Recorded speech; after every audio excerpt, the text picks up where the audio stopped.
তিনটি পাপ করলে তাড়াতাড়ি মারা যাবেন, আপনার হায়াত কমে যাবে, হায়াতে কোনো বরকত থাকবে না।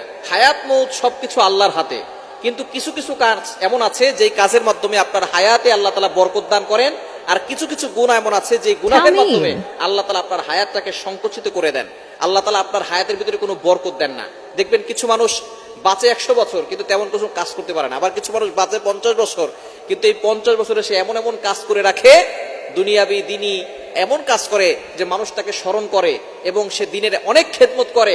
আল্লাহ পাক রব্বুল আলামিন এই 60 বছরের জিন্দেগিতে, 50 বছরের জিন্দেগিতে যে ভালো ভালো কাজ করেছে সেজন্য তাকে জান্নাতের ব্যবস্থা করেন। এজন্য আমাদের হযরত আলী রাদিয়াল্লাহু আনহু তিনি বলেছেন যে আমাদের কিছু কাজ এমন আছে যে কাজের মাধ্যমে আমাদের হায়াতে বরকত আসে, আর কিছু কাজ আছে যে কাজের মাধ্যমে হায়াতের ভিতরে বরকত কমে যায়। তো এমন কিছু গুনাহ আছে যে তিনটি গুনাহ নবীজি সাল্লাল্লাহু আলাইহি ওয়াসাল্লাম জানিয়ে দিয়েছেন, এটা হচ্ছে কবিরা গুনাহের বড় গুনাহ। সব গুনাই, কিছু গুনাহ আছে বড় গুনাহ, কিছু গুনাহ আছে সগীরা গুনাহ, ছোট গুনাহ। তো কবিরা গুনাহ যেগুলো আছে তার ভিতরেও বড় তিনটি গুনাহ আছে। এই গুনাহগুলো যারা করবে তাদের হায়াত সংকুচিত হয়ে যাবে, তারা দ্রুত দুনিয়া থেকে বিদায় নেবে। এক নাম্বার হচ্ছে আশিরকু বিল্লাহ, আল্লাহর সাথে কাউকে শরীক করা, অংশীদার করা।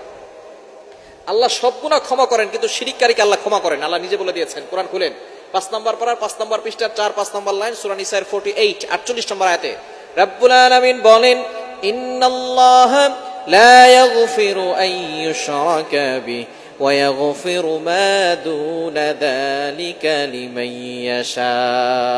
আল্লাহ পাক রব্বুল আলামিন সব গুনাহ ক্ষমা করেন, কিন্তু যারা শিরিক করে তাদের গুনাহ আল্লাহ কখনো ক্ষমা করেন না। এজন্য এক নাম্বার সবচেয়ে বড় গুনাহ হচ্ছে শিরিক করা। ক্যান্সারের অ্যানসার আছে কিন্তু শিরিকের কোনো অ্যানসার নাই। ক্যান্সারের অ্যানসার আছে, শিরিকের কোনো অ্যানসার নাই। সবচেয়ে বড়